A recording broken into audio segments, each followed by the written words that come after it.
बिस्मिल्लाहिर्रहमानिर्रहीम। अस्सलाम वालेकुम to all. This is me Hafiza Asia Parveen और ये लेक्चर नंबर 8 है हमारी series basic information about computer का। इस लेक्चर में हम डिस्कस करने वाले हैं अबाउट कंप्यूटर्स मेमोरी। हमारे पास कंटेंट्स हैं memory and types of computers memory. ठीक है, हम इन दोनों टॉपिक्स को डिस्कस करने वाले हैं इस वीडियो में। All the best for the lecture. Computers memory को डिस्कस करने से पहले हम वर्ड मेमोरी पे फोकस करते हैं। ठीक है, नॉर्मली हम मेमोरीज को हम कैसे कंसीडर कर रहे होते हैं, यानी वो टाइम पीरियड जो हमारे लिए इम्पोर्टेंट हो उसको हम सेव करके अपने ब्रेन में या अपने दिल में रखते हैं ना, उन यादों को हम जैसे कहें। इसी तरीके से कंप्यूटर्स मेमोरी का भी सेम ही कॉन्सेप्ट है। लाइक कि जो भी हमारी इंफॉर्मेशन है या डेटा है उसको हम स्टोर करें in the form of file या डॉक्यूमेंट या ऑडियो या वीडियो इन द कंप्यूटर, तो उसको हम कंसीडर करते हैं एज कंप्यूटर्स मेमोरी। अब जो कंप्यूटर की जो मेमोरी होती है वो हमारे पास दो टाइप्स की होती है। ठीक है, the first one is primary memory और जो सेकेंड वन है सेकेंडरी मेमोरी। ये दोनों जो है डिवाइड की गई हैं on the basis of CPU. जो प्राइमरी मेमोरी है वो डायरेक्टली कनेक्टेड होती है विद द सीपीयू और सेकेंडरी मेमोरी होती है वो डायरेक्टली कनेक्टेड नहीं होती सीपीयू के साथ। ठीक है, अब इनको डिटेल में हम आगे डिस्कस करते हैं।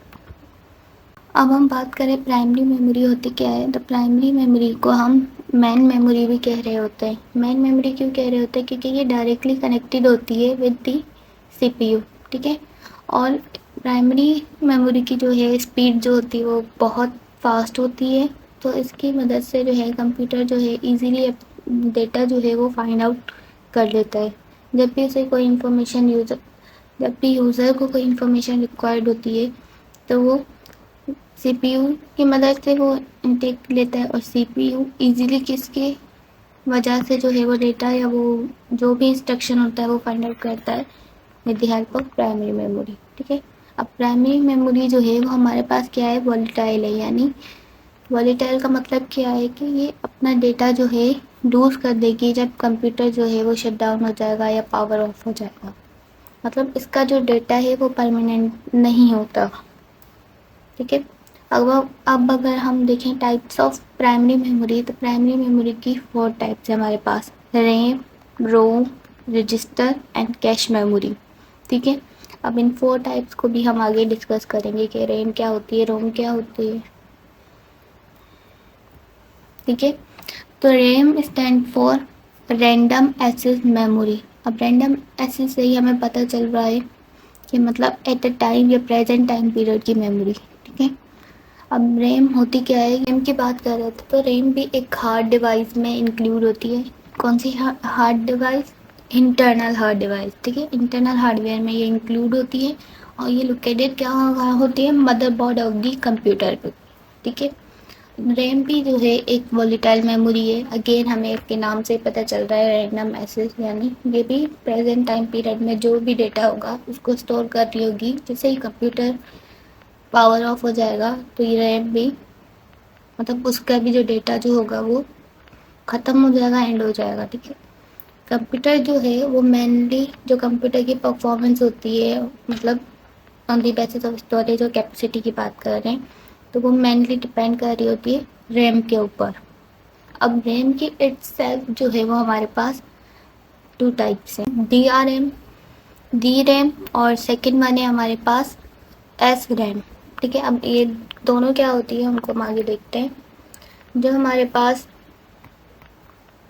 डी रैम होती है उसको हम डायनामिक रैंडम एक्सेस मेमोरी भी कहते हैं या उसे डी रैम भी बोला जाता है। ठीक है, अगेन ये भी एक वोलेटाइल मेमोरी है और इसको जो है रिफ्रेश करना पड़ता है हमें बार बार इसके डेटा को अचीव करने के लिए। ठीक है, और ये मेडअप ऑफ होती है 1 ट्रांजिस्टर एंड 1 कैपेसिटर की। ठीक है, अगर हम इसके साइज़ की बात करें तो ये स्मॉल साइज़ की होती है, स्लो वर्क कर रही होती है, चीपर होती है और लेस पावर कंजप्शन होती है। ठीक है, और डी रैम को हम एज अ मेन मेमोरी के तौर पर यूज़ कर रहे होते हैं। द अदर हैंड हमारे पास जो एस रैम है उसे हम स्टैटिक रैंडम एक्सेस मेमोरी कह रहे होते हैं। आप इन दोनों के नेम से ही अंदाज़ा लगा रहे होंगे। जो डी रैम है वो डायनामिक यानी डायरेक्शन से रिलेट कर रही है, जबकि एस रैम जो है हमारे पास वो स्टैटिक यानी इट्स रुकी हुई स्टेट पोजीशन पे, स्टॉप पोजीशन पे हम कहते हैं, उससे रिलेट कर रही होती है। ठीक है, तो अगेन एस रैम बी क्या है, हमारे पास एक वोलेटाइल मेमोरी है। ये भी अपना डेटा जो है वो लूज़ कर देती है जब कंप्यूटर जो है वो पावर ऑफ हो जाता है। बट ये जो मेडअप ऑफ होती है 6 transistor and no capacitor use. अब अगर हम कंपैरिजन की बात करें as compare to D RAM, ठीक है, तो एस रैम हमारे पास बड़ी होती है, एक्सपेंसिव होती है, फास्ट होती है और हाई पावर कंजप्शन होती है, यानी टोटली अपोजिट। और इसको हम as a cache memory use कर रहे होते हैं। ठीक है, तो अब जो नेक्स्ट टाइप्स हैं वो हम अगली वीडियो में डिस्कस करेंगे। बट अगेन हम इस लेक्चर को एक बार रिवाइज कर लेते हैं, क्योंकि बहुत सारी टाइप्स हैं तो हम कंफ्यूज हो सकते हैं। तो देखिए, मेमोरी के बारे में पढ़ा कि हम कोई भी अपना डेटा स्टोर करते हैं, इन्फॉर्मेशन स्टोर करते हैं, ठीक है, उसको हमने मेमोरी का नाम जो है वो दिया था। ठीक है, अब मेमोरी जो है कंप्यूटर के अंदर 2 टाइप्स की होती है, पहली प्राइमरी और सेकंड वन इज सेकेंडरी। ठीक है, अब प्राइमरी मेमोरी कौन सी होती है, वॉलेटाइल मेमोरी होगी। ठीक है, उसकी मेन प्रॉपर्टी हमारे पास है वॉलेटाइल मेमोरी, यानी कि जब भी वैसी मेमोरी जो कंप्यूटर जो है पावर ऑफ हो जाए तो मेमोरी जो है हम उसको लॉस कर देंगे, यानी परमानेंट मेमोरी नहीं होती। और प्राइमरी मेमोरी की दूसरी खास प्रॉपर्टी क्या है कि ये डायरेक्टली कनेक्टेड होती सीपीयू। ठीक है, अब प्राइमरी मेमोरी इटसेल्फ जो है वो डिवाइडेड है into 4 categories, RAM, ROM, register and cache memory.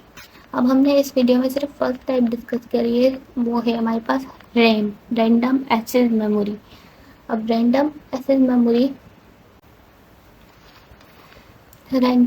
Memory यानी प्रेजेंट टाइम पीरियड को जो डिस्कस कर रहे हो, जो वोलेटाइल हो, इस टाइप की। ठीक है, अब रैंडम एक्सेस मेमोरी भी जो है हमारे पास इटसेल्फ 2 टाइप्स की होती है, डी रैम यानी डायनामिक रैंडम एक्सेस मेमोरी और S RAM static random access memory. ठीक है, होप सो कन्फ्यूजन ना हो, and thank you for watching my video. If you like my video, then like, comment, share and subscribe to my YouTube channel. Thank you.